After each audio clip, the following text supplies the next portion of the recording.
तो आपको वो वाली ऑप्टिक्स पढ़नी है जो ज्योमेट्री के हेल्प से एनालाइज हो। और ज्योमेट्री के हेल्प से चीज़ें एनालाइज तब होंगी जब हम ये मानेंगे कि लाइट रे एक स्ट्रेट लाइन पाथ में मूव कर रहा है इन द फॉर्म ऑफ ए रे। और आप जानते हो कि लाइट का ड्यूअल नेचर होता है, एक पार्टिकल नेचर और दूसरा होता है वेव नेचर। पार्टिकल नेचर में हम ये मानते हैं कि जो पार्टिकल है, लाइट जो है वो पार्टिकल की तरह मूव कर रहा है in the form of a straight line. लेकिन जब आप वेव ऑप्टिक्स पढ़ोगे तो वहां आप मानोगे कि लाइट जो है वो मूव कर रहा है in the form of A wave. मतलब जब हम ज्योमेट्रिकल ऑप्टिक्स पढ़ रहे हैं तो हम पार्टिकल नेचर ऑफ लाइट को कंसिडर करेंगे।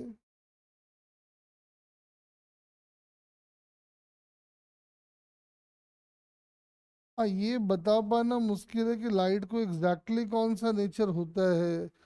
कुछ फिनोमेनन ऐसे होते हैं जो पार्टिकल नेचर ऑफ लाइट को सपोर्ट करते हैं, कुछ ऐसे हैं जो वेव नेचर ऑफ लाइट को सपोर्ट करते हैं। इसलिए हम कहते हैं कि लाइट को ड्यूअल नेचर होता है।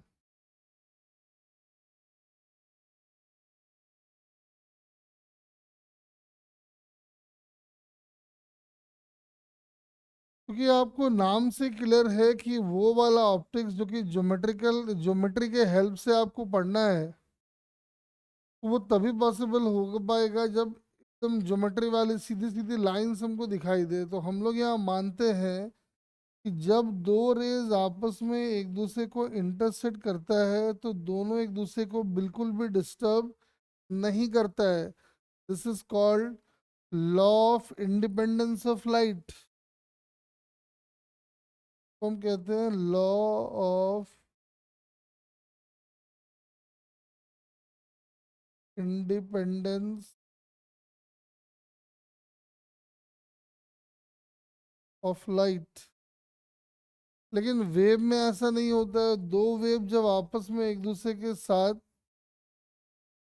इंटरसेक्ट करता है तो फेनोमेनन होता है, इसको हम लोग कहते हैं इंटरफेरेंस।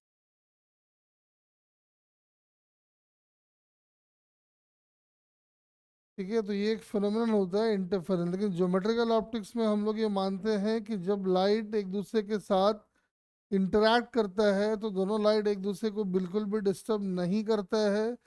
मतलब मतलब इंटरसेक्ट करने से पहले लाइट का जो पाथ था और बाद में जो पाथ है वो सेम रहेगा। इसको हम लोग कहते हैं law of independence of light. छोटी छोटी बातें हैं जो आपको समझ में आना चाहिए, ठीक है ना।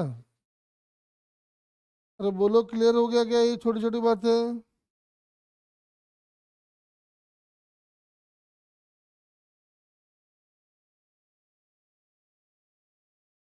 अरे बोलो।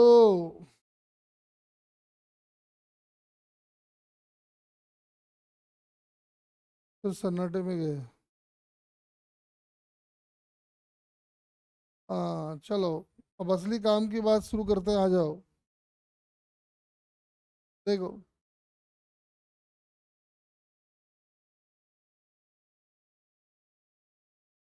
जैसे मान लो ये कोई एक ऑब्स्टिकल है।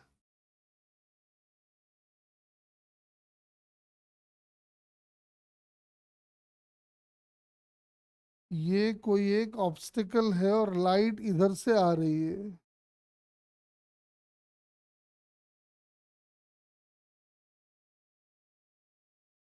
लाइट का जो वेवलेंथ है वो बहुत छोटा है अपर्चर के साइज से। ये वाला डिस्टेंस डी है बेसिकली, ये वाला। ठीक है, जो लाइट का वेवलेंथ है वो अपर्चर के साइज से बहुत छोटा है।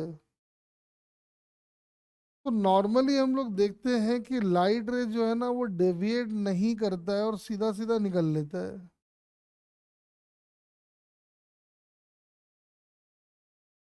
लाइट का कोई बेंडिंग नहीं होता है। No bending of light will take place here when lambda is very very less than D. ये पहला केस है। अब दूसरा केस ले लो।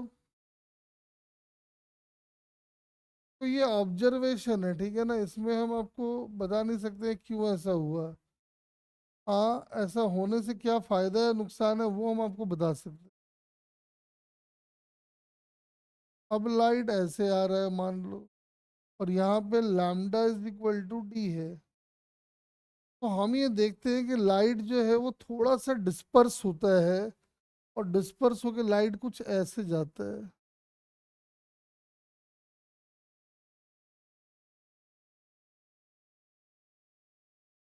इसके जो इनके जो वेव फ्रंट्स आते हैं ना, ऐसे ऐसे बनते हैं।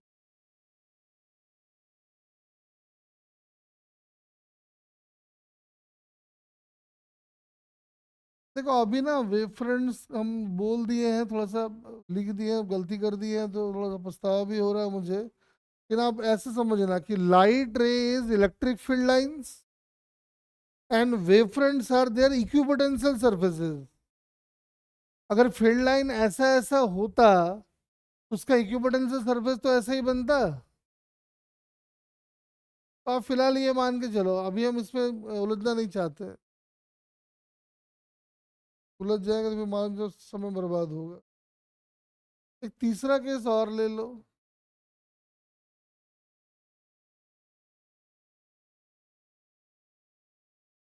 लाइट ऐसी आ रही है, ठीक है।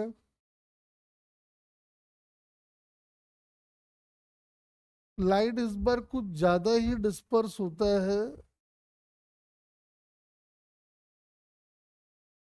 ऐसा।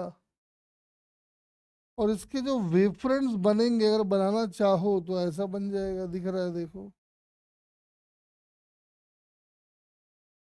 आप लाइट रे को समझो इलेक्ट्रिक फील्ड लाइंस, एंड वेवफ्रंट्स को आप समझो इक्विपोटेंशियल सरफेस।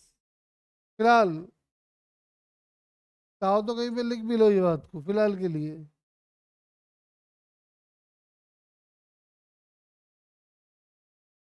ये तब के लिए है जब लैम्डा की वैल्यू बहुत बड़ी है डी से। बोलोगे सर ये सब कुछ होता होता भी है कि खाली ऐसे ही आप थियोरेटिकली समझा रहे हो? तो होता है, कैसे होता है सुनो। आप क्या करो, दो ब्लेड ले लो, ठीक है, मान लो ये दो ब्लेड है नहीं लेकिन मान लो। इन दोनों ब्लेड के एजेस को एक दूसरे के नजदीक लाओ, और एक 100 वाट के बल्ब के फिलामेंट को देखो। तो आप रियलाइज करोगे कि जब ये वाला गैप काफी कम हो जाएगा तो लाइट जो है वो डिस्पर्स होता हुआ दिखाई पड़ेगा। लेकिन जब ये गैप ज्यादा रहता है तो लाइट जो है वो डिस्पर्स होता हुआ दिखाई नहीं पड़ता है। लाइट अगर डिस्पर्स होता हुआ दिखाई नहीं पड़ रहा है, इसका मतलब लाइट का बेंडिंग नहीं हुआ, इसका मतलब वो स्ट्रेट लाइन पाथ में जा रहा है। का मतलब ज्योमेट्रिकल ऑप्टिक्स फॉलो होगा। और अराउंड द कॉर्नर जब लाइट का बेंडिंग होगा तो वेव ऑप्टिक्स फॉलो होगा। अरे बात समझ में आया क्या कि कब वेव ऑप्टिक्स लगेगा और कब ज्योमेट्रिकल ऑप्टिक्स लगेगा?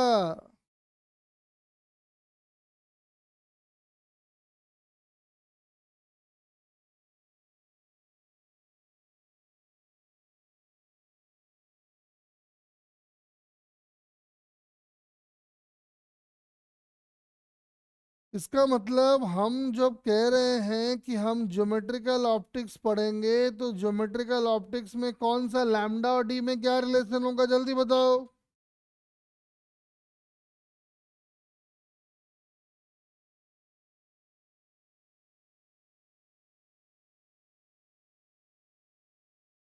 बोलो बोलो बोलो। और जब हम कह रहे हैं हम ज्योमेट्रिकल ऑप्टिक्स पढ़ेंगे, तो ज्योमेट्रिकल ऑप्टिक्स होने के लिए कौन सा केस बनेगा, पहला दूसरा तीसरा?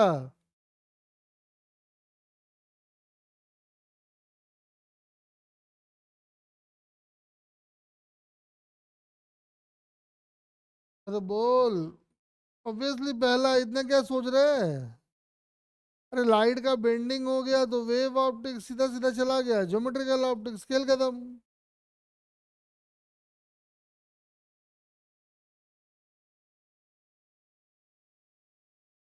नीचे लिखो, शैडो फॉर्मेशन,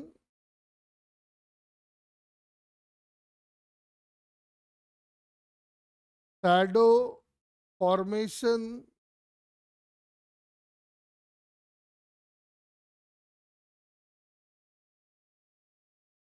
देखो, लाइट का एक डेफिनेशन और भी हो सकता है क्या,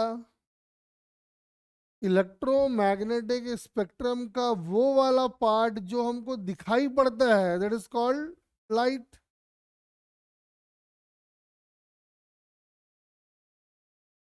जो विजिबल रीजन लाइट का है वही तो है। का लैम्डा कहाँ से कहाँ होता है याद है क्या?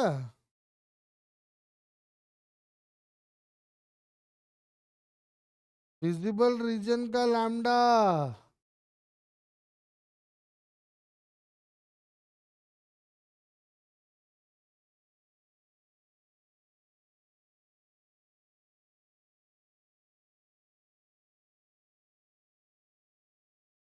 अरे बोल, पूरा खो गया एकदम। हाँ, 4,000 से लेके 7,000 तक होता है, एंगस्ट्रम में आएगा ये। और चलो आगे देखते हैं। शैडो फॉर्मेशन,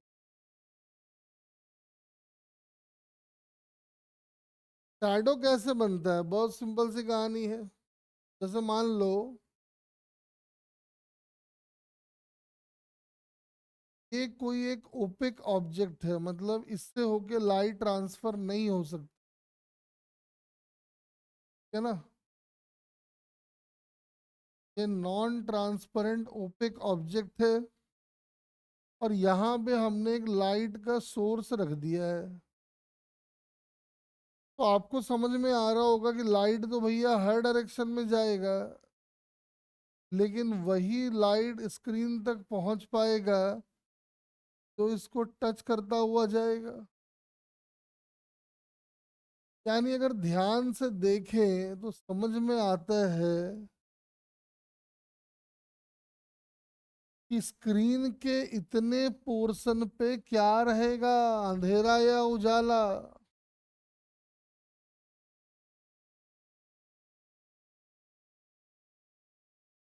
मतलब इस लाइट सोर्स की वजह से इसका जो शैडो स्क्रीन के ऊपर बन रहा है वो दिख रहा है। तो मुझे बताओ, स्क्रीन के ऊपर जो हमने सर्कुलर पैच बनाया है वहां होगा अंधेरा या उजाला?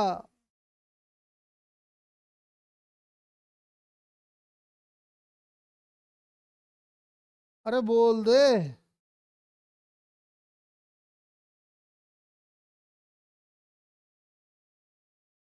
और अंधेरा को टेक्निकली ऑप्टिक्स में कहते हैं अम्ब्रा, UMBRA, अम्ब्रा।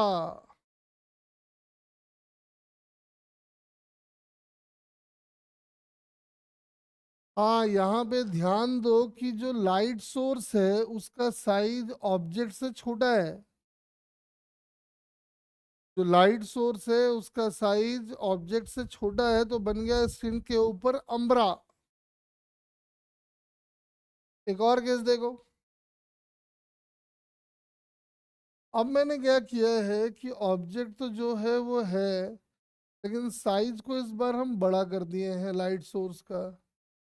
देखते हैं अब क्या होगा। मान लो ऐसा कर दिया, तो लाइट कैसे जाएगा देखो। लाइट यहाँ से जाएगा, लाइट यहाँ से आएगा, लाइट यहाँ से जाएगा, लाइट यहाँ से आएगा। तो स्क्रीन के ऊपर जरा देखें तो क्या नजर आएगा, ध्यान से सुनना जरा।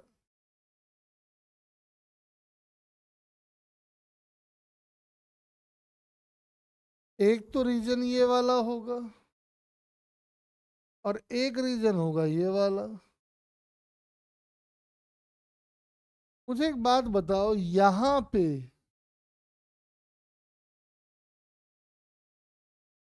कहाँ से लाइट आएगा बताना, वहां पे लाइट आएगा या नहीं आएगा ये बताओ तो।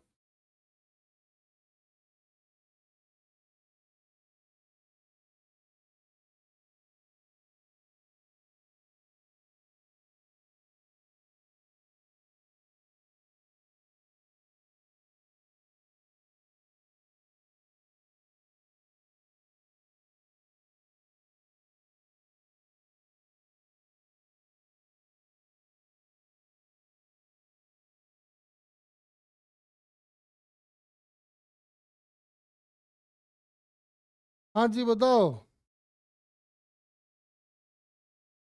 जो सबसे सेंटर वाला रीजन है वहां लाइट आएगा कि नहीं आएगा ये वाला। रीजन में लाइट एक से आएगा, दोनों से आएगा, या बिल्कुल ना आएगा।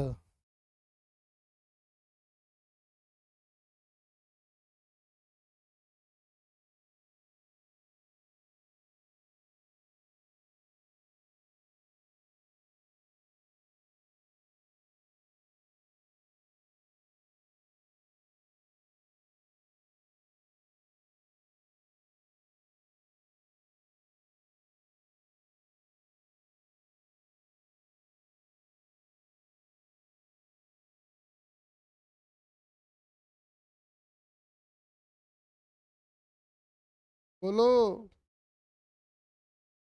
यहाँ नहीं आएगा, क्यों नहीं आएगा रे। ये ले आ गया। ये ले आ गया ले। क्या दिक्कत है।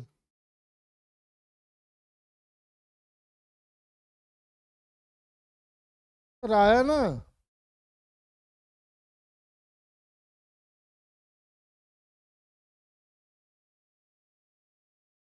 अरे ये बता रहा है कि इसका जो लाइट है यहाँ से या यहाँ से नीचे फॉल करेगा।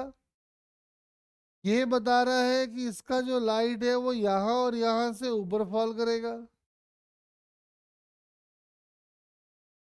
तो इस रीजन में किसका लाइट आएगा ये बताओ। नीचे वाले का या ऊपर वाले का या दोनों का।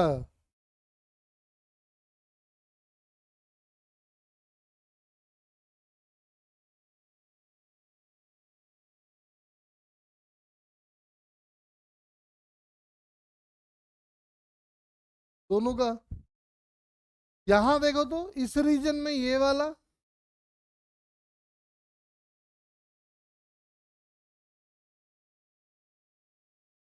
उस रीजन में एक का आएगा, दोनों का आएगा।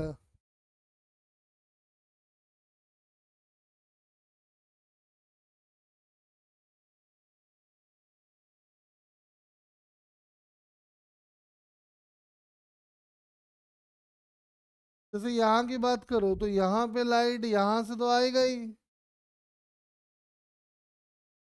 लेकिन यहाँ से लाइट वहां नहीं पहुंच पाएगा। है ना। यहाँ की बात करोगे तो लाइट यहाँ से तो पहुंच जाएगा, लेकिन यहाँ से नहीं पहुंच पाएगा।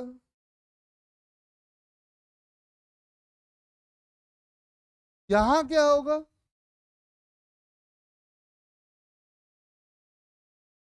यहाँ लाइट दोनों से ही पहुंच जाएगा।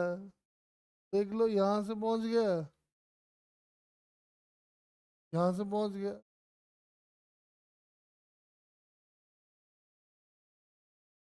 मुझे एक बात बताओ, ये वाला जो रीजन होगा ये उजाला, पार्शियल उजाला या अंधेरा।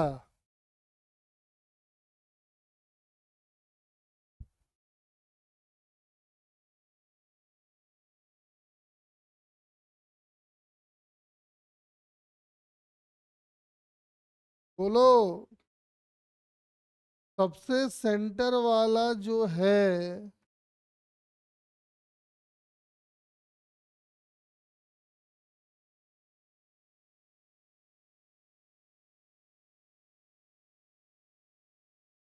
अरे सबसे सेंटर वाला क्या होगा बोलना। उजाला अंधेरा या अंधेरा plus Ujala by two.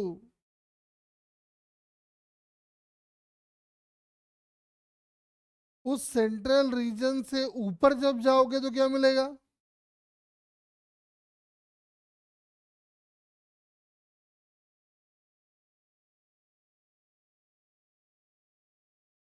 Partial उजाला मतलब अंधेरा प्लस उजाला बाई टू।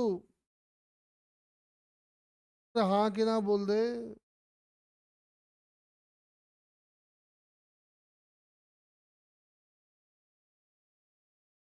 और उसके बाहर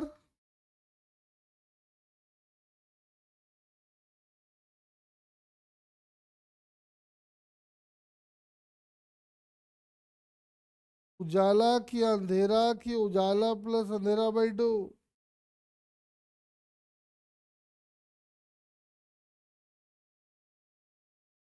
उजाला।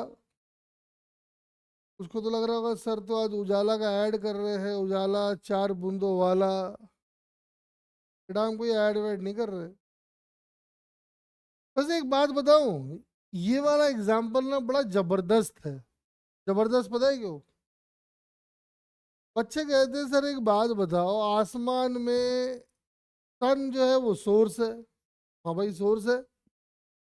आसमान में एरोप्लेन उड़ता है तो उसका शैडो ग्राउंड पे क्यों नहीं बनता है? यही उसका एक्सप्लेनेशन है।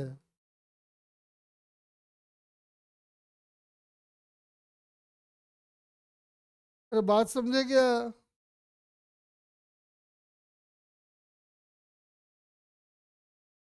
सन का साइज जो है वो आपका एरोप्लेन का साइज से बहुत बड़ा हो गया। तो यही वाला केस तो बन गया। इसीलिए आसमान में उड़ती हुई चीजों का शैडो ग्राउंड पे फॉर्म नहीं होता है। अरे बात समझे क्या?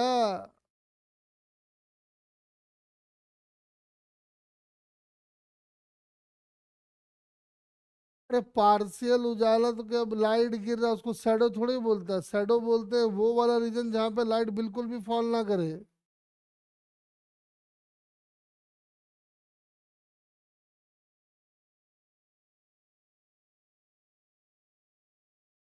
वैसे एक बात ध्यान रखना कि जहाँ पे लाइट मतलब जहाँ पे अंधेरा प्लस उजाला बाई टू हो, उस जगह को हम लोग कहते हैं पिनम्बरा।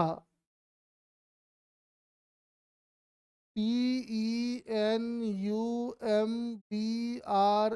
पिनम्बरा।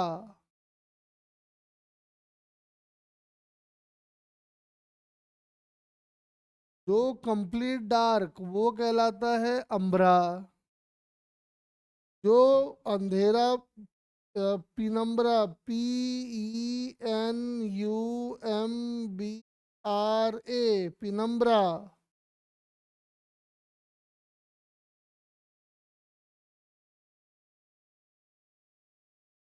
अब एक काम करो, एक तुम प्रैक्टिस कर लो चलो। इस बार हमने थोड़ा सा ऑब्जेक्ट का साइज को बड़ा कर दिया है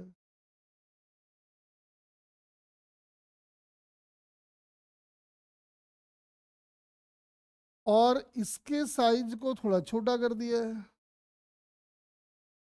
शैडो फॉर्मेशन करके दिखाओ स्क्रीन के ऊपर। और मुझे बताओ क्या बनेगा, अम्ब्रा बनेगा, पिनम्बरा बनेगा, क्या क्या नहीं बनेगा, नहीं बनेगा बताओ अच्छे से।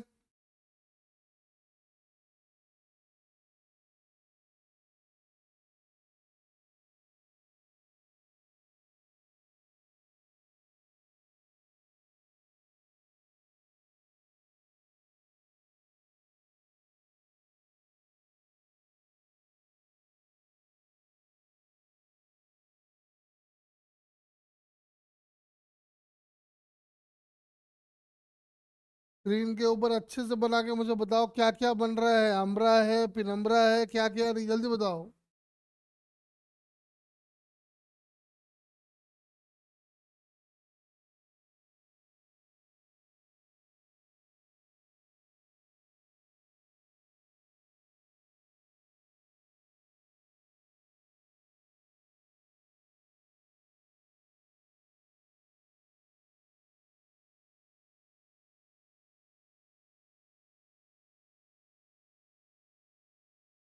फटाफट डायग्राम बनाओ और बताओ मुझे क्या बन रहा है, अम्ब्रा पिनम्बरा।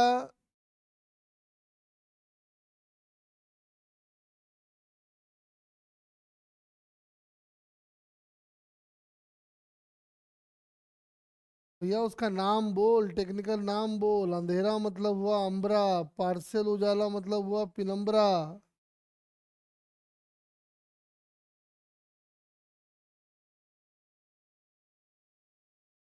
तो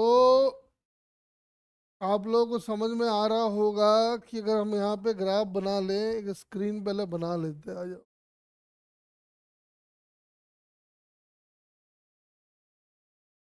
तो लाइट अगर मान लो ऐसा हमने पकड़ा और एक लाइट हमने ऐसा पकड़ा, अब ले ये तो बाहर निकल गया। चलो कोई बात नहीं, समझ जाना तुम। वैसे ही जब लाइट को इधर से भेजे तो ऐसा,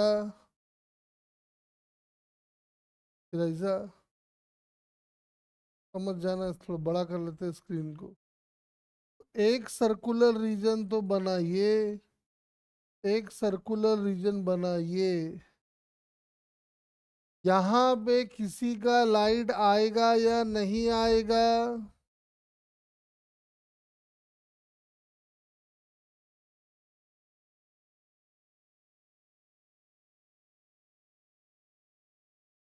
अरे आएगा क्या किसी का लाइट, बोलना। नहीं आएगा, नहीं बोल रहा है, नहीं। यानी ये बन गया अम्ब्रा। यहाँ बोलो, यहाँ लाइट पूरी तरह से आएगा या पार्सली आएगा? पार्सली आएगा मतलब बनेगा पिनम्बरा।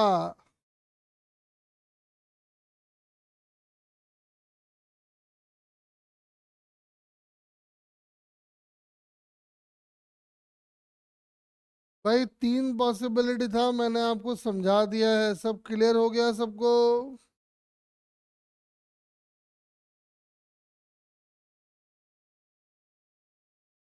चलो थोड़ा आगे बढ़ते हैं।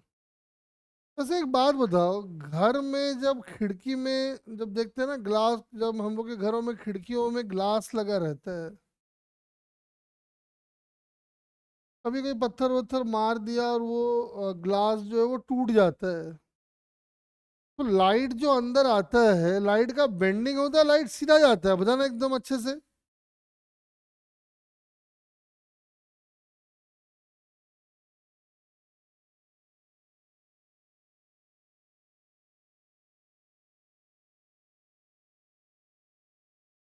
बताओ।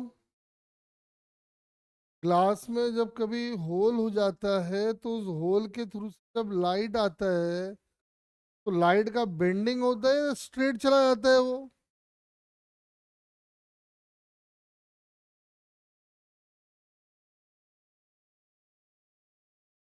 स्ट्रेट जाता है बेटा, कोई बेंडिंग नहीं होता है। तभी तो हम देखते हैं कि लाइट अगर इधर से आ रही है, मैं बना नहीं पाऊंगा लेकिन समझ जाना तुम, लाइट अगर इधर से आ रहा है तो एकदम सीधा जाके किसी स्पॉट पे गिरता है वो। अगर बेंडिंग होता तो किसी स्पॉट पे थोड़ा ही गिरता, तो फोकस डीफोकस हो जाता उल्टा। और इसका मतलब पक्का एक बात है कि घर में जो खिड़कियां में जो होल बनता होगा, उनका डायमीटर लाइट के वेवलेंथ से, बताओ क्या रिलेशन?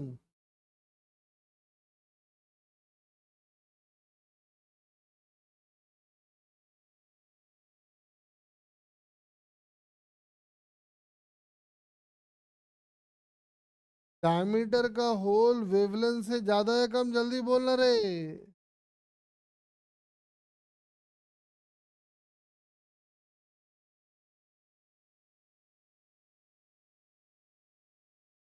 अरे बताए थे ना, लाइट अगर सीधी सीधी जा रही है तो पहला वाला केस बनेगा जिसमें lambda is very very less than D, यानी कि जो होल का डायमीटर है वो लाइट के वेवलेंथ से काफी ज्यादा होना चाहिए।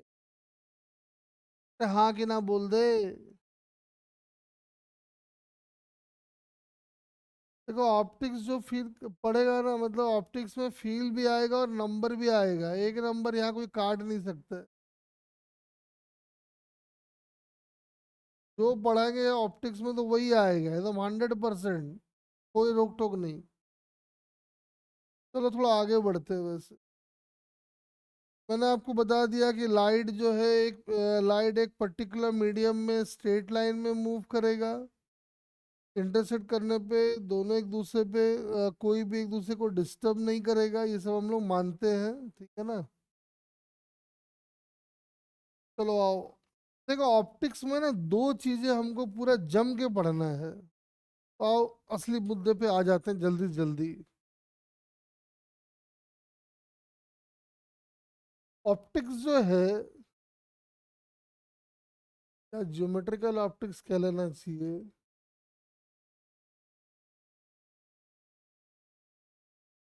कि बेसिकली दो पार्ट है, या पार्ट कह लो या फिर दो कॉन्सेप्ट है। पहला कॉन्सेप्ट है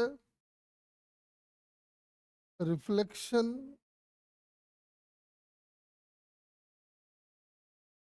और दूसरा है रिफ्रैक्शन। ठीक है। रिफ्लेक्शन भी अपने को तीन तरह का पढ़ना है, सही मायने में तीन या दो ही है। एक प्लेन मिरर से,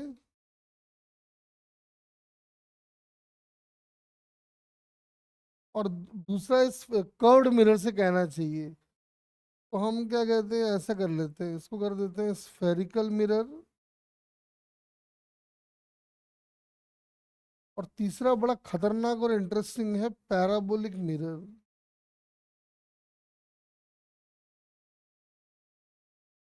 तो इसमें हमारा बहुत इंटरेस्ट नहीं होता है, हमारा इंटरेस्ट इन दोनों में सबसे ज्यादा होगा।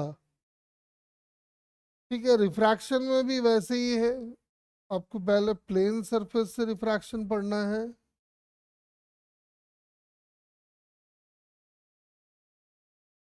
और फिर आपको कर्व्ड सरफेस से रिफ्रैक्शन पढ़ना है। ठीक है। तो हम शुरुआत जो है वो रिफ्लेक्शन से करने जा रहे हैं। पहले हम रिफ्लेक्शन को पूरा निपटाएंगे, फिर हम रिफ्रैक्शन में आएंगे। क्या एक काम करते हैं, दोनों की बेसिक बेसिक कुछ बातें पहले बता देते हैं, फिर रिफ्लेक्शन स्टार्ट करेंगे। चलो आओ, रिफ्लेक्शन से स्टार्ट करते हैं। आज बेसिक बेसिक बातें पहले समझा देते हैं।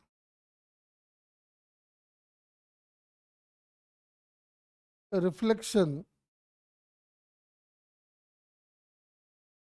रिफ्लेक्शन ऑफ लाइट, आप भी पता नहीं कितने साल से पढ़ते आ रहे हो एक ही बात। ये आया इंसिडेंट रे, ये बना उसका नॉर्मल, और ये हो गया रिफ्लेक्टेड रे। ये है इंसिडेंट रे, ये है रिफ्लेक्टेड रे, और ये है नॉर्मल। ठीक है। लॉज ऑफ रिफ्लेक्शन कहता है कि एक तो लॉज ऑफ रिफ्लेक्शन कहता है कि सारा एंगल मेजर किया जाएगा फ्रॉम नॉर्मल। ठीक है। जितने भी एंगल मेजर किए जाएंगे सारे नॉर्मल से किए जाएंगे। इसका नाम मैंने आई कर दिया, इसका नाम मैंने आई कर दिया, आर कर दिया है। तो पहला लॉ जो है रिफ्लेक्शन का वो कहता है कि incident ray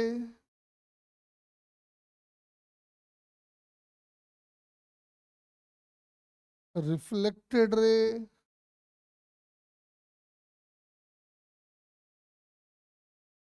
and normal at the point of incidence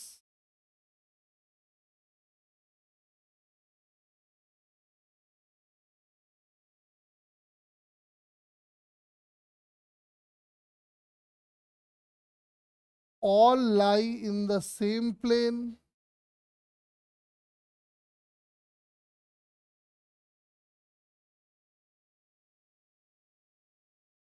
और दूसरा,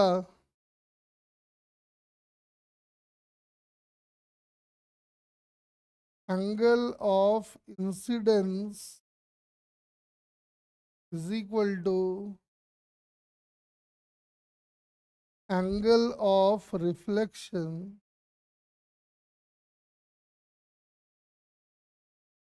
angle of incidence is equal to angle of reflection. हाँ, एक बात ध्यान रखें कि ऐसा लगता है बच्चों को कि रिफ्लेक्शन का फॉर्मूला सिर्फ प्लेन मिरर के लिए वैलिड है, ऐसा नहीं है। दुनिया जहान में कहीं पे भी रिफ्लेक्शन हो रहा होगा, लॉज ऑफ रिफ्लेक्शन वैलिड रहेगा 100%। कैसे, आओ समझाता हूँ। जैसे मान लो कि ये कोई एक स्फेरिकल मिरर है। स्फेरिकल मिरर का मतलब ये है कि ये किसी स्फेयर का हिस्सा है। हमने इस वाले सरफेस को पॉलिश कर दिया है, तो हमारे गजनी महाराज को लग रहा होगा कि अरे ये तो कॉन्वेक्स मिरर है। तो सबसे पहले आपको मालूम है, चूंकि ये सर्कल है, ये स्फेयर है, तो इसका नॉर्मल बनाना तो बहुत ही आसान है। ऐसे बना दिए, सरफेस को परपेंडिकुलरली काटे, सेंटर से पास करे तो नॉर्मल बन जाएगा। मान लो कि लाइट रे ऐसे आ रहा है,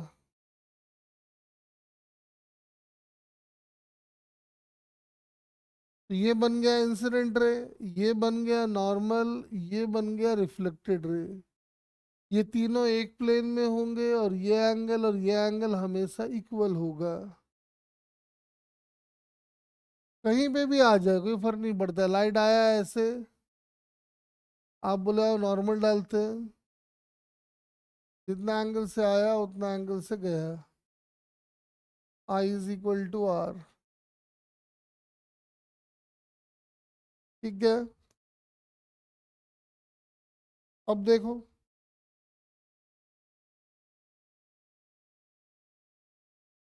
मान लो कि ये एक स्फेयर का पार्ट है,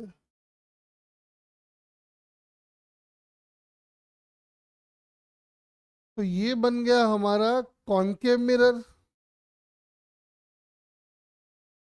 तो लाइट मान लो यहाँ पे आया, तो हम फटाफट नॉर्मल डाल दिए यहाँ से, जितने एंगल से आया उतना एंगल से भेज दिए।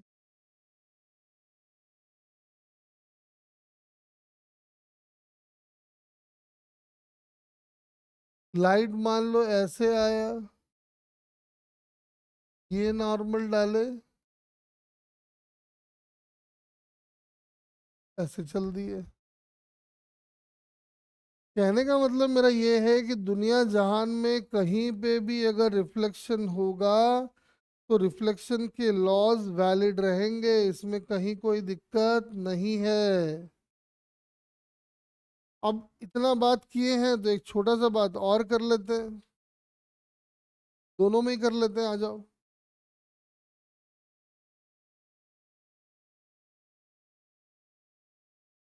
मान लो ये हमारा कॉन्वेक्स मिरर है,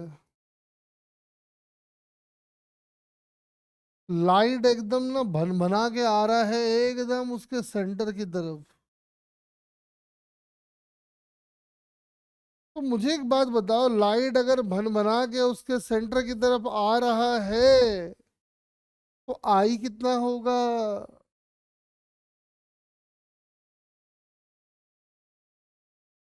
अरे बोलो, आई कितना होगा?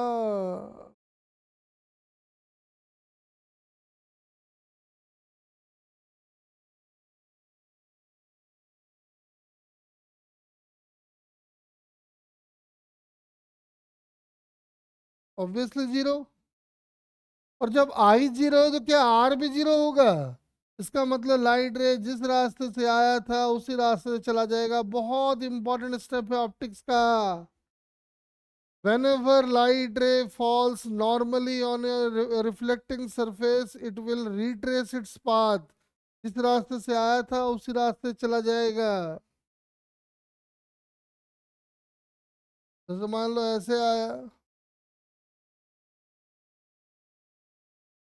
अब देख सकते हो नॉर्मली फॉल किया, जैसे आया वैसे ही चला गया। कॉनकेव में भी यही होगा।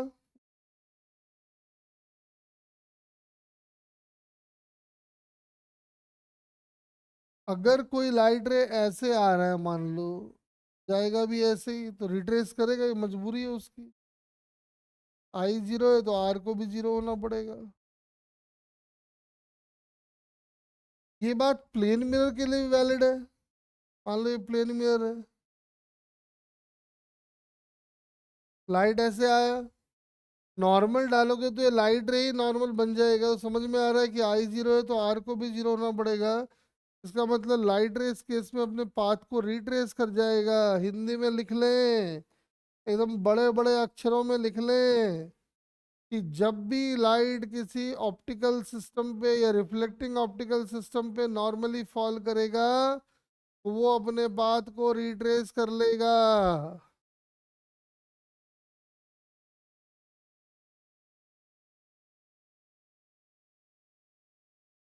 छोटी सी बात है, समझ में सबको आना चाहिए।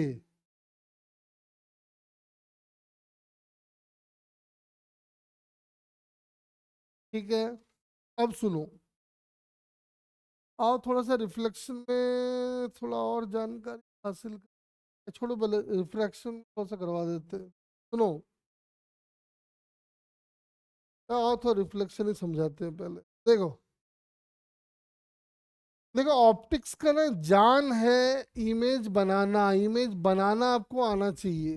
जितना अच्छे से आप इमेज फॉर्मेशन करोगे आपको ऑप्टिक्स उतने अच्छे से आएगा। रे डायग्राम इसका एकदम जान है। तो आओ आपको सिखाते हैं रे डायग्राम बनता कैसे।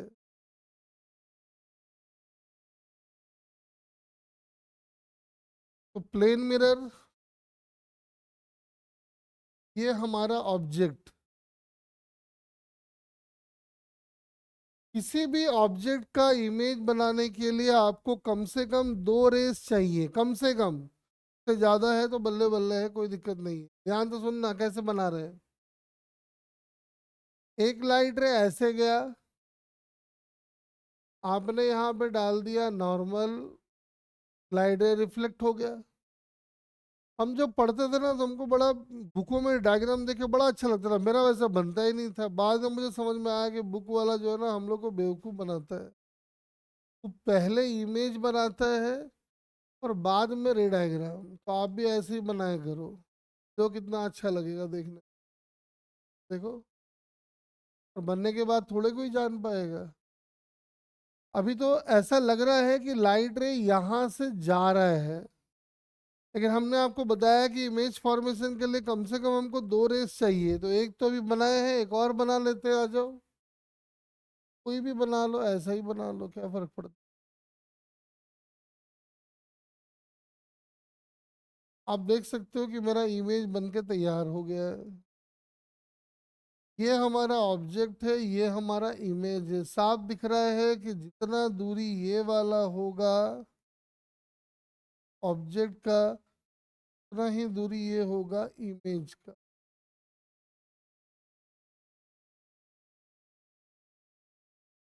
ठीक है, इस को हम लोग कहते हैं रियल ऑब्जेक्ट,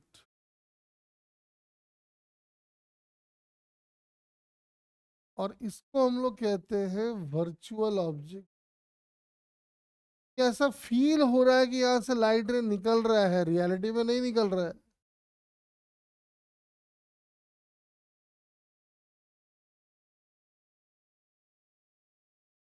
हाँ, कोई कह सकता था कि सर यही दोनों क्यों लिया, और कोई रे डायग्राम ले लेते। तो हाँ, आप ले सकते हो, कोई दिक्कत नहीं है। तो कोई बच्चा कहता हम ये ले ले क्या,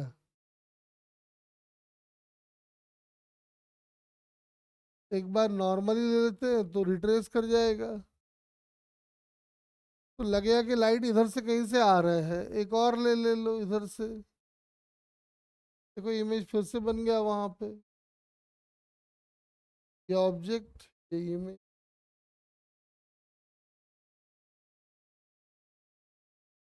अब एक बहुत बड़ा मिसकॉन्सेप्शन है कि plane mirror always forms virtual image. ये गलत है। गलत क्यों है देख लो जरा।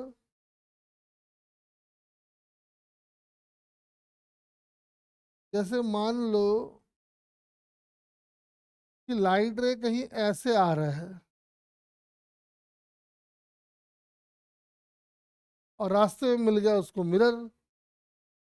तो अगर ये यहाँ नहीं होता ना तब तो ये जाके यहाँ मिलता, लेकिन आपने रास्ते में लगा दिया है मिरर, तो क्या होगा? अब यहीं पे इसका हो जाएगा रिफ्लेक्शन, तो जितना एंगल से आया उतना ही एंगल से गया, तो देखोगे इमेज इधर कहीं बन जाएगा। अब मुझे बताने की जरूरत नहीं है कि जो इमेज बन रहा है वो रियल है या वर्चुअल।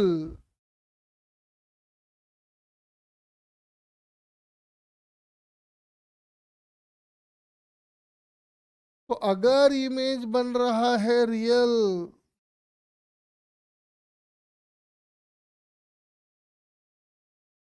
तो एक तरह से ये वाला जो पॉइंट है ये बन जाएगा इसका वर्चुअल ऑब्जेक्ट। बहुत इंपॉर्टेंट, ऑप्टिक्स का जान है ये।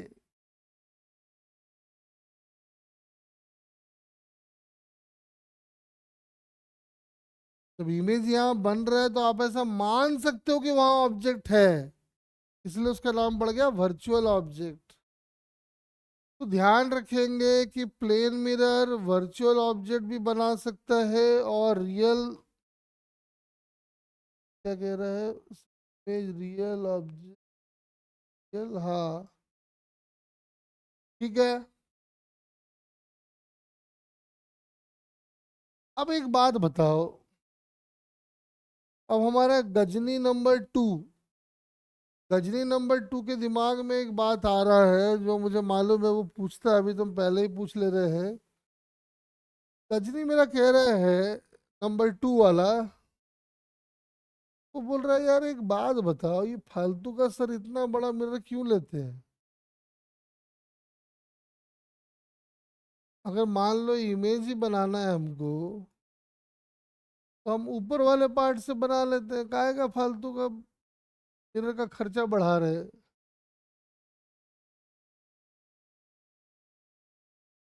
ले, बन गया इमेज। तो नीचे वाला तो कुछ काम भी ना आया, तो फालतू लगा के फायदा क्या है?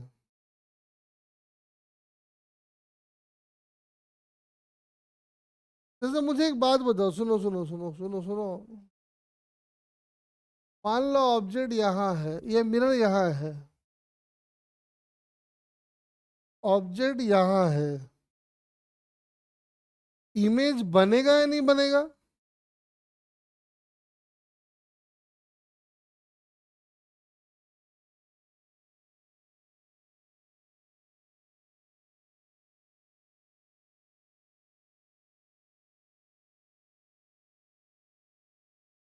अरे हम लोग तो ये मानने वाले लोग हैं कि हम जो यहाँ इंडिया में बैठे हैं रेवाड़ी में, अमेरिका में भी अगर कोई मिरर है तो मेरा इमेज भी उस मिरर में बन रहा होगा। वो एक अलग बात है कि हमको दिखाई नहीं दे रहा है, तो दिखाई कब देता है उसका भी कुछ कंडीशन है जो अभी हम बताएंगे आपको, ध्यान से सुन। तो हमारा गजनी नंबर 2 बोला कि सर एक बात बताओ, जब ये छोटा मिरर ही बना दिया इमेज, तो काहे का फालतू का इतना बड़ा इमेज आप ले रहे हो, मिरर ले रहे हो? का इमेज बना के दिखाता हूँ देख। सबसे पहले ना इतना ही दूरी पे इमेज बना लिया करो, ये आधा डाल लो। और जब भी रेड डायग्राम बनाओ ना, खतरनाक वाला बनाओ, आसान वाला मत बनाओ।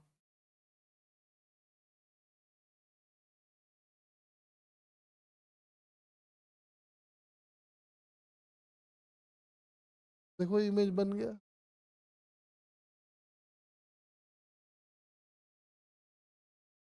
बन गया ना?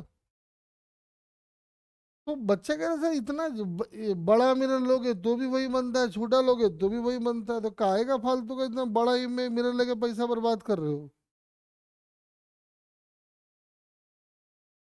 तो गजनी नंबर 2, हम आपको बताते हुए हमें बड़ा हर्ष हो रहा है। अरे बड़ा इमेज देखने के लिए नहीं रे, क्या तू मॉडल है क्या जो अपने आप को खाली मिरर में देखेगा तू? अरे सीधी सी बात है। अरे मिरर ना ना, तो बड़ा मिरर होता है देखने के लिए, यार छोटा मिरर किस लिए होता है रे?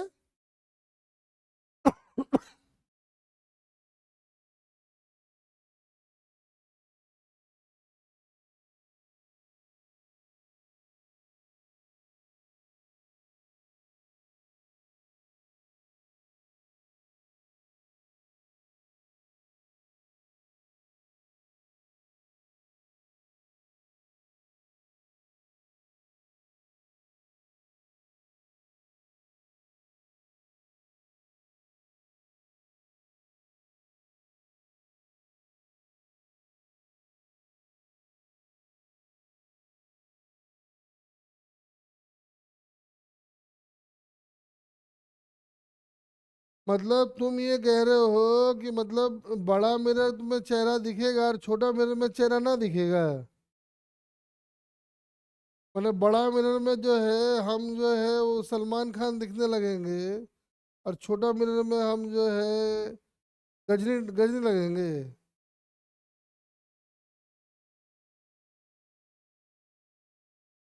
अरे ध्यान से सुनो, लाइट जो है वो बेसिकली एनर्जी का फॉर्म है। एक इमेज को बनाने में जितना ज्यादा नंबर ऑफ लाइंस पार्टिसिपेट करेंगे उस इमेज का क्लैरिटी उतना ही ज्यादा होगा। तो छोटा मिरर लोगे तो इमेज फॉर्मेशन में ज्यादा नंबर ऑफ रेस पार्टिसिपेट करेंगे कि कम?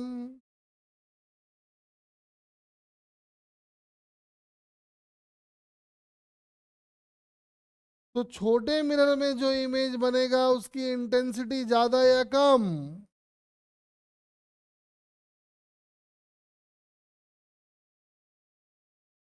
अरे बोल दे ज्यादा की कम, बोल दे बोल दे।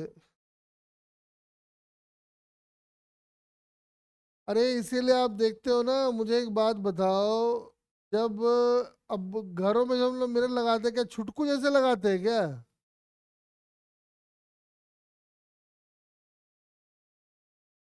वहाँ बड़ा ही में मिरर लगाते हैं ना, ताकि भाई चेहरा अच्छा दिखे एकदम। अब अच्छा का मतलब ये थोड़ी है जो जैसा है वैसे तो दिखेगा। कुछ तो बोल रहा है, आज जा रहा हूँ बेटा एकदम बड़ा वाला मिरर लाऊंगा, एकदम हीरो टाइप दिखूंगा उसमें। सर ने तो सही फॉर्मूला बता दिया मुझे हरियाणवी हीरो बनने का। अरे ऐसा तो नहीं समझा ना?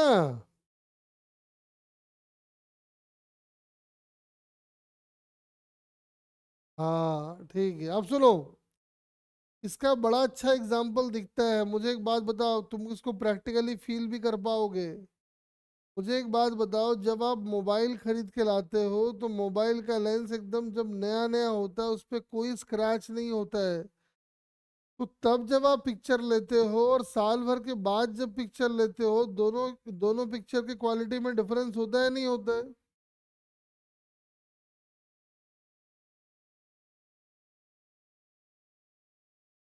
वो इसलिए होता है कि पुराने लेंस के ऊपर काफी सारे स्क्रैचेस पड़ जाते हैं।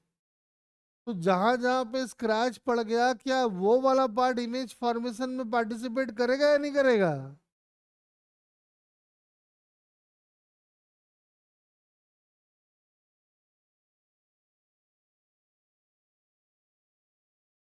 तो जब नया कैमरा लाए थे तो ज्यादा नंबर ऑफ रेज मिलके इमेज बना रहा था, अब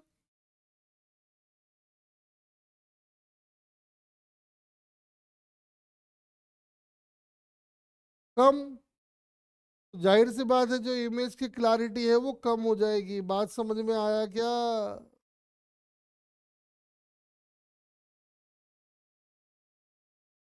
अब जैसे मैंने क्या किया सुनो, मैंने क्या किया सुनो, देखो मैंने क्या किया। हम बोला देखो तुम इसमें डेली अपना चेहरा देखते हो, आज मैंने नीचे का आधा पोर्शन उड़ा दिया। तो नीचे का आधा पोर्शन जब हम उड़ा देंगे तो क्या इमेज भी आधा उड़ जाएगा या इमेज पूरा ही बनेगा?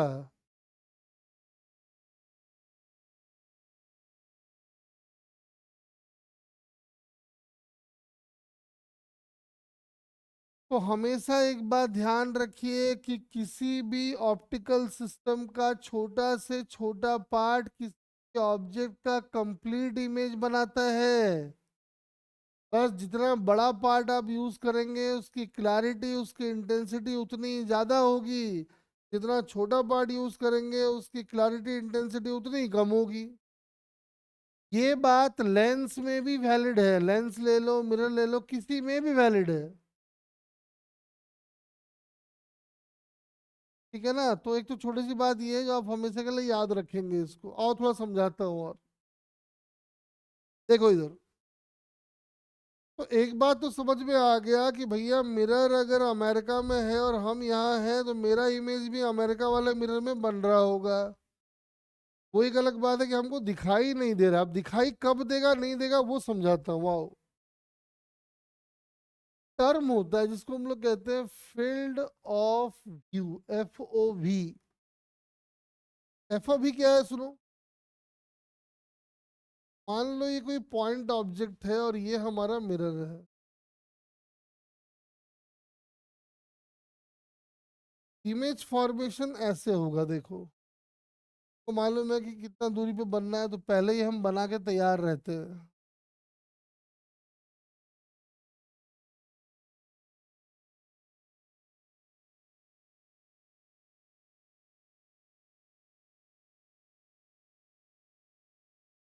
देखो कोई भी चीज हमको दिखता कैसे है, ये बहुत इंपॉर्टेंट है।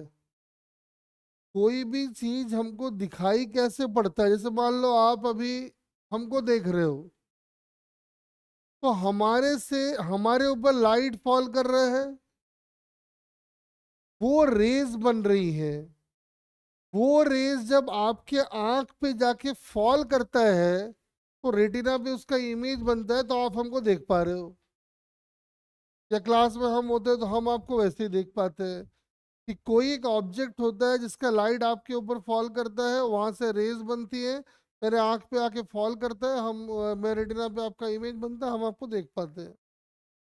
तो वही काम यहाँ पे हो रहा है। अब ध्यान से देखो, this region is called FOV।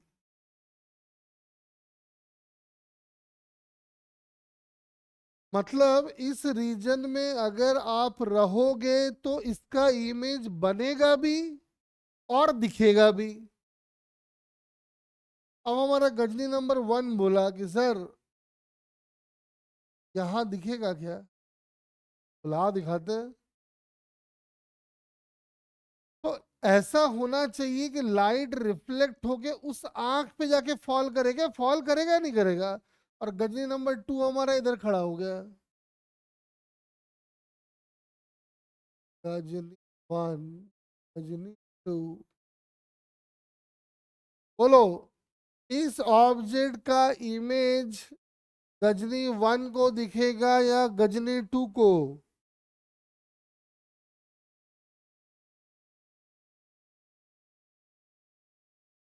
अरे आप समझ पा रहे हो ना, फील आ रहा है कि नहीं आ रहा है, पहले ये बताओ। फील ना आया तो बेकार हो गया।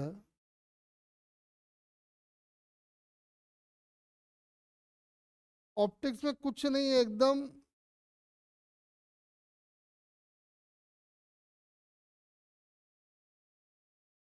और हाँ एक चीज और, जब डाइवर्जेंट रे आंख पे फॉल करता है ना तो इमेज बनता है। क्योंकि हमारी जो आईज है वो कन्वर्जिंग है, एक तरह से कॉन्वेक्स लेंस आप कह सकते हो। तो हम बाद में जाएंगे। अब ध्यान से देखो, जैसे इस वाले केस में देखो, मिरर यहाँ, ऑब्जेक्ट यहाँ, आप यहाँ हो। तुम अपना जो है क्रीम व्रीम लगा के आए,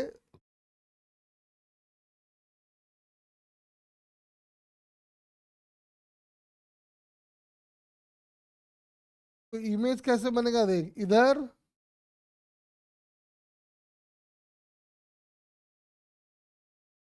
और ये आ गया इधर। तो इस बार जो फील्ड ऑफ व्यू है वो ये है FOV।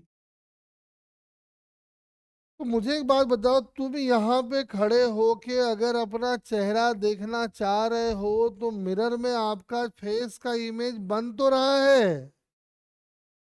लेकिन दिखाई आपको देगा कि नहीं देगा?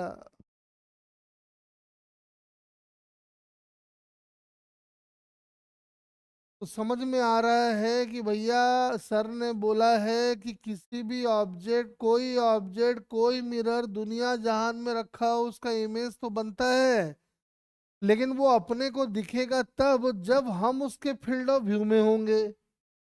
तो आप देख सकते हो कि आप इस बार उसके फील्ड ऑफ व्यू में नहीं हो तो आपको ये इमेज बनेगा लेकिन दिखाई नहीं देगा।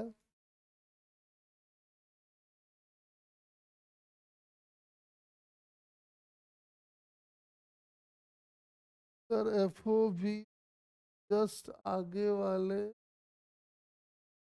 एंगल।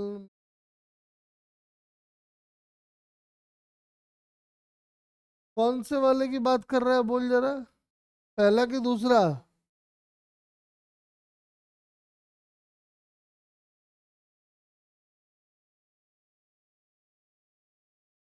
सेकंड केस में अ, हाँ ठीक है, आगे भी बना ले, मैंने बनाया नहीं है। आगे भी बना सकते हो, लेकिन उस लाइन, जो एक लाइन बना हुआ है ना, जो ये वाला लाइन, इसके ऊपर तक में ही होगा ये वाला, यहाँ तक होगा ये वाला। यहाँ पे भी रहोगे तो क्या होगा, लाइट ऐसे आएगा और ऐसे चला जाएगा, आंख पे फॉल कर जाएगा ऐसे।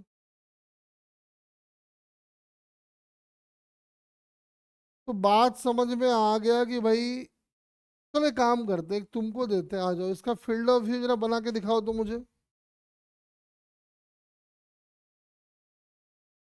देखते हैं कौन बनाएगा अच्छे से।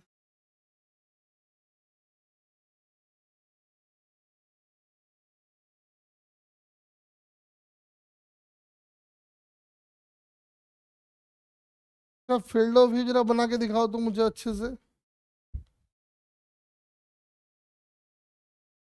या एक ना एग्जैक्ट डेटा के साथ करा ही देते हैं, आ जाओ। चलो एक दो और कलाकारी करवा देते हैं, फिर एग्जैक्ट डेटा के साथ करा देते हैं।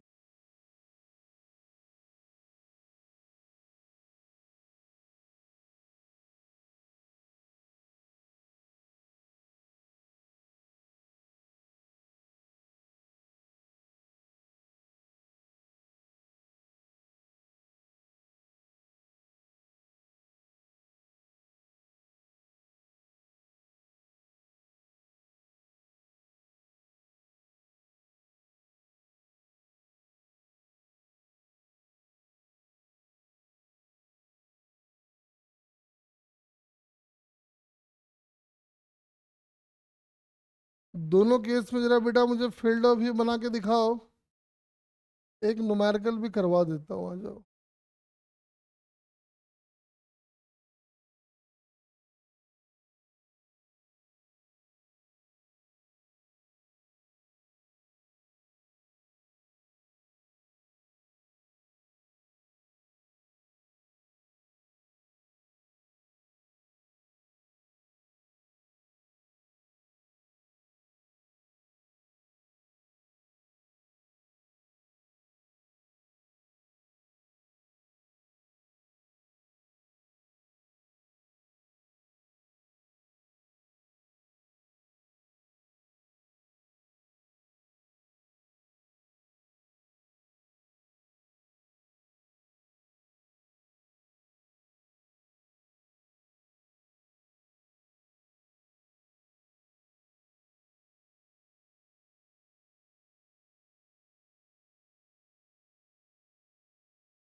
चलो ट्राई करते जाओ।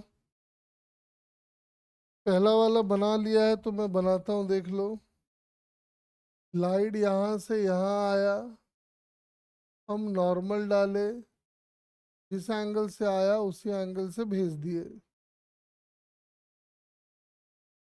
यहाँ लाइट आया, समझ में आ रहा है कि ये हमारा फील्ड ऑफ व्यू होगा।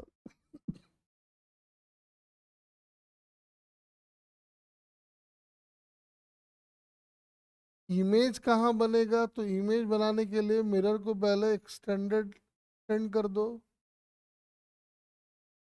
तो यहाँ ले आओ, तो यहाँ थोड़ा इधर टिल्टेड बनाना चाहिए था,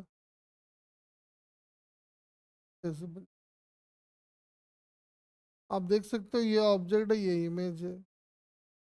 वैसे यहाँ पे पहले इमेज ही बना लो, इस ऑब्जेक्ट का इस मिरर में इमेज तो बनेगा यहाँ पे, कोई दिक्कत नहीं है हमको। तो लाइट रे ऐसे गया, मान लो ऐसे चला गया, फिर लाइट रे ऐसे गया, बढ़ा दो आगे, तो ये इसका एफओ भी तैयार हो गया। फिर वैसे इधर देख लेंगे, ये अपना इमेज यहाँ नजर आएगा, तो लाइट रे इधर से आएगा, इधर को जाएगा, फिर वैसे लाइट रे इधर से आएगा, इधर को जाएगा, यानी ये इसका एफओवी हो गया।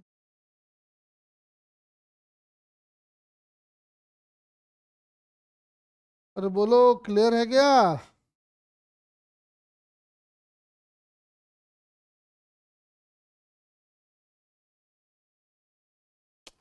अरे बेटा, आपको क्या है, आपको क्या बोले हम?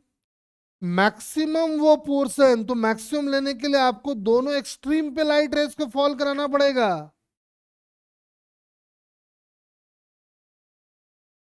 अरे समझा क्या बात?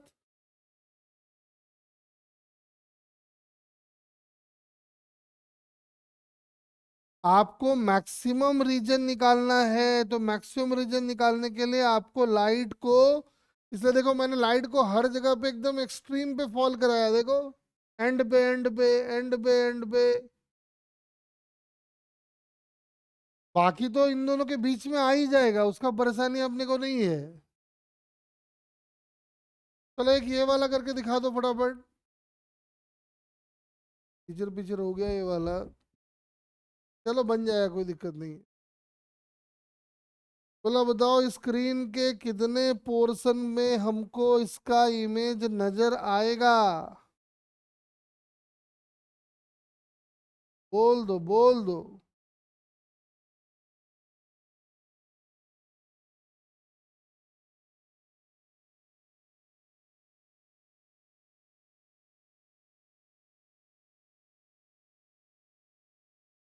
एक बोल रहा है 100, एक बोल रहा है 120, और बाकी तो हमारे दोनों गजनी कहाँ गए?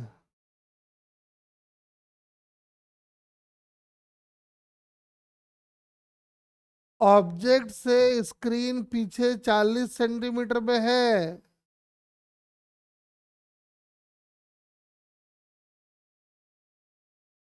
चलो जल्दी बताओ।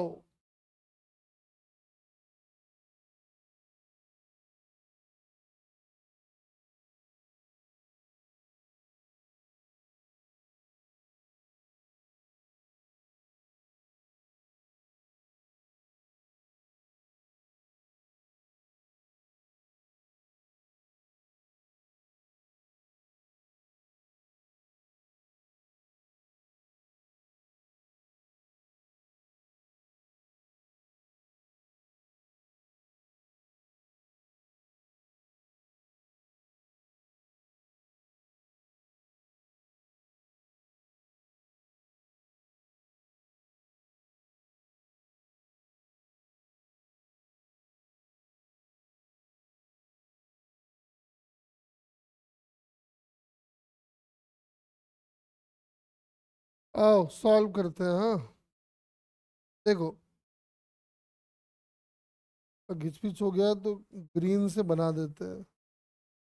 तो लाइट रे यहाँ गया, फिर यहाँ गया, लाइट रे यहाँ गया, फिर यहाँ गया। अब ध्यान से देखो, ये वाला 10, ये वाला भी 10, मतलब ये वाला एंगल 45, तो ये एंगल भी 45, तो ये एंगल भी 45, तो ये पूरा 50, तो ये भी हो गया 50। वैसे ही ये भी हो गया 50, और ये 10 यानी टोटल 120 सेंटीमीटर का रीजन होगा जिसमें इसका इमेज हमको विजिबल होगा। इसी क्वेश्चन को काइनेमेटिक्स से जोड़ देंगे, एक बॉडी को गिरा विरा देंगे, बोलेंगे बताओ कितने टाइम तक ये बॉडी इमेज को देख पाएगी। एक आदमी को गिरा दिया, हवा में उड़ता हुआ गिरता हुआ आ रहा है वो, बताओ भाई। तो एक काइनेमेटिक्स भी जुड़ जाएगा। बात समझ में आ रहा है क्या? तो जोड़ेंगे लेकिन अभी नहीं, बाद में जोड़ेंगे, ठीक है ना। अभी हम केवल बेसिक बेसिक बात आपको बता रहे थे कि थोड़ा आपको फील आने लगे कि हाँ ऑप्टिक्स में कैसे काम करना होता है। देखो, अभी हम सारा डिस्कशन पॉइंट ऑब्जेक्ट के लिए कर रहे हैं। कभी मान लो आ गया एक्सटेंडेड ऑब्जेक्ट, तो क्या होगा देख जरा। मान लो ऐसा ऑब्जेक्ट आ गया, बोला बताओ भाई इसका इमेज कैसा बनेगा। तो हमारे लिए दो पॉइंट है बस, तो हम जैसे दो पॉइंट का इमेज बनाते हैं वैसे ही बना देंगे। एक सीधा रिट्रेस। देखो, पता तो है ही कि इसका इमेज बनना कहाँ है, तो पहले हम मार्क करके रख लेंगे, थोड़ा अच्छा बनेगा ऐसा। तो ऐसा लगेगा कि लाइट रे यहाँ से आ रहा है तो ऐसा मार्क कर दिए, एक और लाइट रे पकड़ लिए तो समझ में आ रहा है कि ऐसा जाएगा। तो अब देखो ए का इमेज बन गया ए डैश, वैसे बी का इमेज बनेगा, ऐसा लगेगा कि रिट्रेस कर रहा है।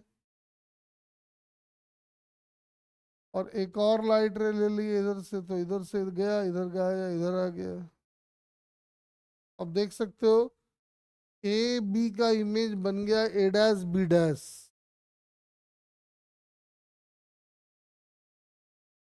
चलो एक इंटरेस्टिंग बात बताता हूँ, आ जाओ। तो मन तो नहीं था यहाँ बताने का, बता ही देते हैं, आ जाओ। देखो इधर ध्यान से सुनना। मान लो ये मिरर है,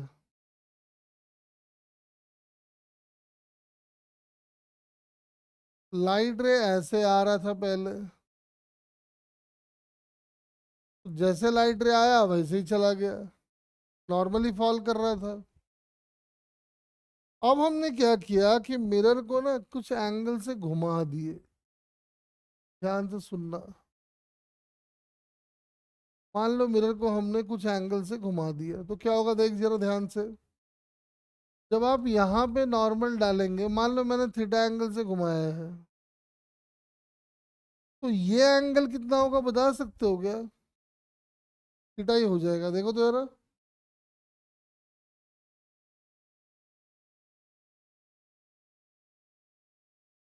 तो ये एंगल अगर थीटा है, इसका मतलब ये जब इस पे फॉल करेगा तो उसका एंगल भी तो थीटा ही होगा। यानी लाइट रे अपना ऐसा चल देगा इधर, यानी ये एंगल भी थीटा होगा और ये एंगल भी थीटा होगा। तो हम आपको ये बताना चाह रहे हैं कि जब मिरर नहीं घुमा था तो रिफ्लेक्टेड रे इधर जा रहा था, मिरर जब घुमा तो रिफ्लेक्टेड रे इधर आ रहा है। इसका मतलब when plane mirror rotates through an angle theta, reflected ray rotates through an angle, बोल दो बोल दो बोल दो।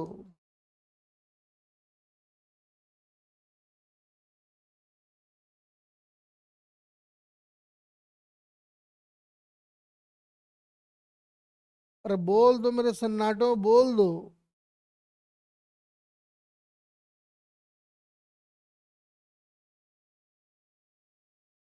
अब बच्चा बोला यार ये तो पहले भी हम पढ़े हैं, का इसके में क्या फायदा हो गया इसमें? फायदा है। फायदा कैसे है, ध्यान से अब सुन। एकदम बोला दिमाग को हिला डालेगा, हिला डालेगा एकदम साउथ इंडियन सिनेमा।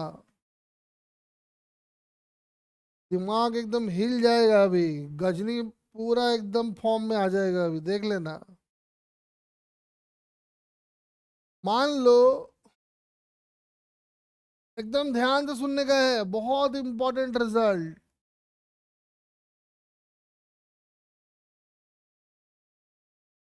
मान लो कि एक ऑब्जेक्ट यहाँ था, तो इमेज पक्का यहाँ बनेगा, कोई दिक्कत नहीं है भाई।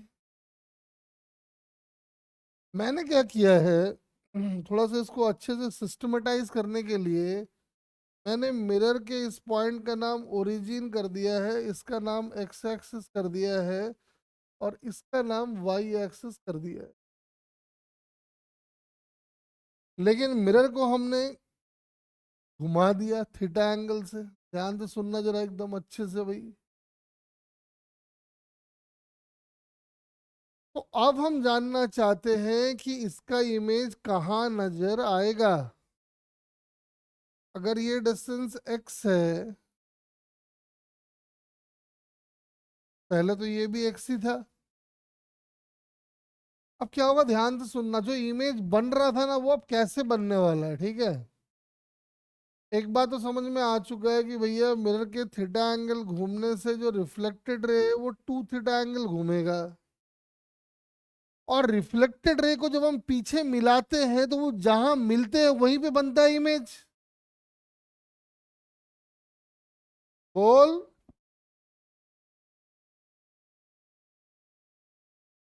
अरे रिफ्लेक्टेड रे को जब पीछे एक्सटेंड करते हैं तो वही तो बनता है इमेज। तो हाँ कि ना बोल दे।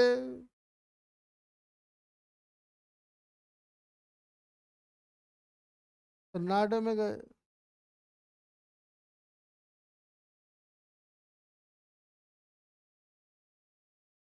गजनी टू कुछ नहीं बोला।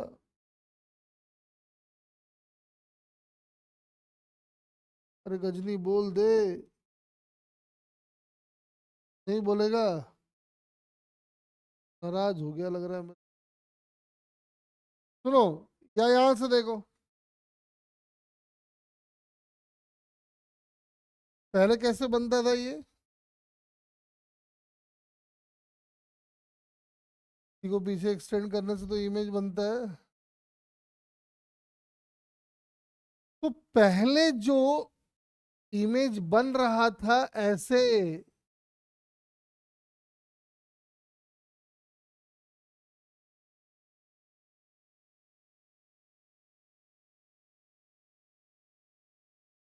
लेकिन मिरर तो अब घूम के इधर आ गया।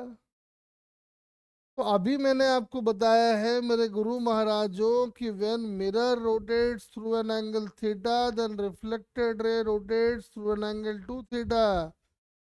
यानी जो ये वाली कहानी हमको इधर दिख रहा है वो अब ये वाला चीज ऐसे घूम के नजर आएगा। और जब हम उसको पीछे एक्सटेंड करेंगे तो समझ में आता है कि इमेज यहाँ नहीं, इमेज अपने को इधर कहीं नजर आएगा। एकदम ये डिस्टेंस फिक्स रहता है एक्स, ये बदलना नहीं है, बिल्कुल वही रहता है। अब वैसे भी आप देखो ना, हम क्या कह रहे हैं, हम कह रहे हैं कि reflected ray two theta angle से रोटेट होगा तो उसको पीछे एक्सटेंड करोगे, डिस्टेंस तो वही रहेगा, बस जहां पे वो मीट करते थे वो जगह बदल जाएगा। ऐसे मान लो ऐसे जाता था, तो अब बनेगा इमेज ऐसे। ठीक है? ये जाता था ऐसे, इमेज बनेगा ऐसे। क्या मुझे कोई बता सकता है कि ये एंगल कितना है? पहले वाला ये बाद वाला ये, तो पहले वाला ये बाद वाला ये के बीच का एंगल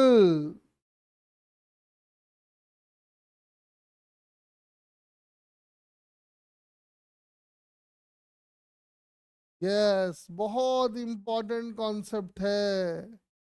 अब देखो, ये एक्स आपको पता है, तो ये एक्स आपको पता था, तो ये भी एक्स ही रहेगा, और ये 2 थीटा है। कोऑर्डिनेट बड़े आसानी से लिखा जा सकता है। जो इसका कोऑर्डिनेट आएगा वो आएगा x cos 2 theta, x sine 2 theta. Answer.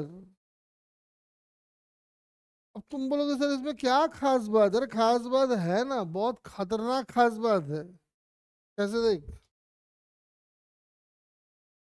मान लो मिरर था ऐसा, मिरर को हम घुमा के कर दिए ऐसा।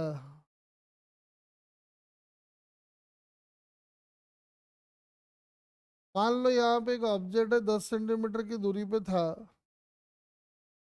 तो इमेज भी बन जाएगा यहाँ से 10 सेंटीमीटर की दूरी पे। और अगर हमने इसको 30 के एंगल से घुमाया तो साफ समझ में आ रहा है कि इमेज 60 के एंगल से भागेगा और यहाँ से भाग के यहाँ आ जाएगा। बाद हम बड़े प्यार से कोऑर्डिनेट लिख डालेंगे। बोलो। वैसे पता है सबसे मजेदार इसका कॉन्सेप्ट कब आता है? जब मिरर को 45 के एंगल से घुमाया जाता है। खतरनाक। मिरर जब 45 से घूमेगा तो बहुत क्वेश्चन नजर आएगा आपको। तो मान लो एक ऑब्जेक्ट अगर यहाँ था 10 सेंटीमीटर की दूरी पे, तो इसका इमेज बन रहा था यहाँ पे 10 सेंटीमीटर का दूरी पे। लेकिन मिरर को अगर हमने 45 के एंगल से घुमा दिया तो मेरे नन्हे मुन्नो सब मिलके बोलेंगे जय माता दी नहीं। इमेज कहाँ बनेगा?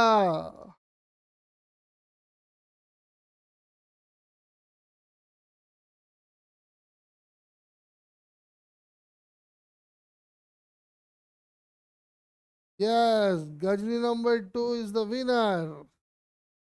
अरे ये वाला 45 तो 90 से घूमेगा ना रे। अभी तो समझा है, देख बड़ा मजेदार कहानी है। ये ऑब्जेक्ट सीधा उड़ के यहाँ से यहाँ पहुंच गया इमेज।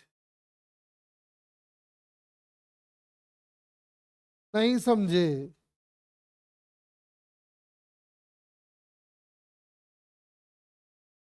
तो plane mirror inclined at an angle of 45 degree, बहुत इंपॉर्टेंट, बहुत।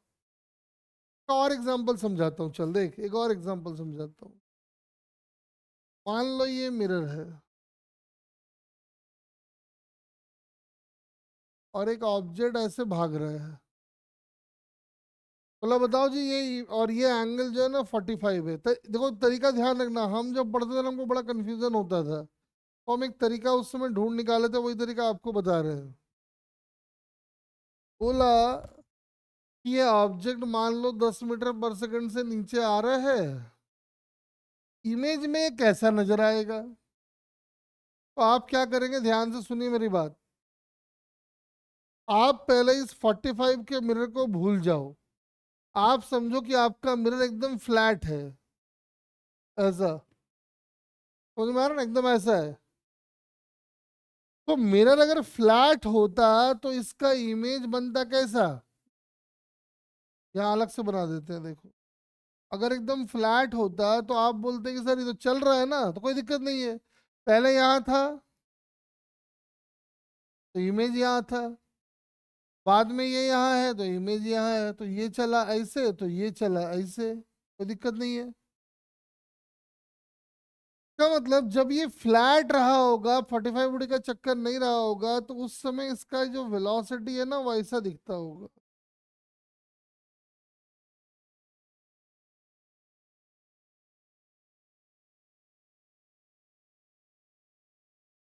एक मिनट रुक जाना खाली, 1 मिनट की।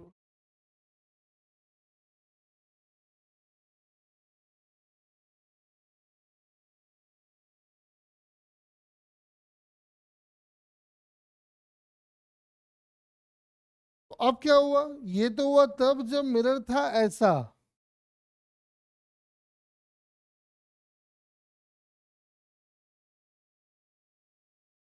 अब मुझे एक बात बताओ, अगर हम मिरर को ऐसे घुमाए तो इमेज किधर भागेगा, इधर इधर। इमेज लेफ्ट, मिरर के घूमने से इमेज लेफ्ट की तरफ भागना स्टार्ट करेगा, राइट की तरफ।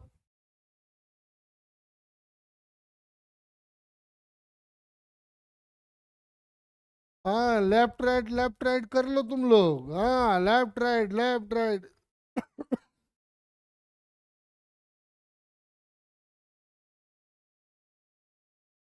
अरे देखना, मिरर जैसे घूमता है, इमेज भी वैसे ही घूमता है। तो मिरर घूमा ऐसे तो इमेज घूमेगा ऐसे।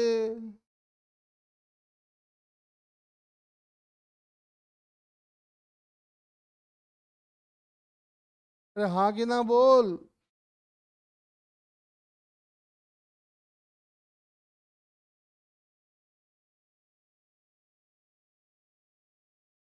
और 45 वाला केस है, ओ हो, मजा आ गया। 45 वाला केस है तो मजा आ गया भाई।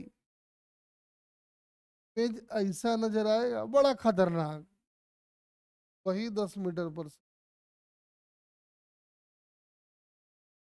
नहीं समझे।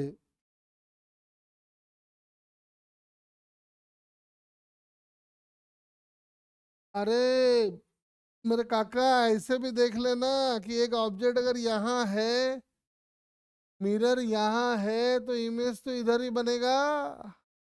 उधर कहाँ से बना रहे। तो ऐसे भी देख ले, जैसे मिरर घूमता है इमेज वैसे ही घूमता है।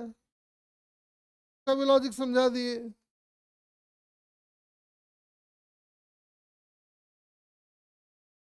अरे शुभम जी कुछ बोल दे भाई।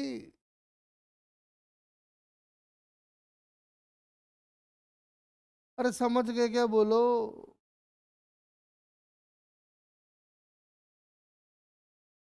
तो प्लेन मिरर इंक्लाइंड, देखो आप मुझे एक बात बताओ कि प्लेन मिरर को हम किसी भी एंगल से घुमा फिरा दे, आपको कोई दिक्कत है क्या।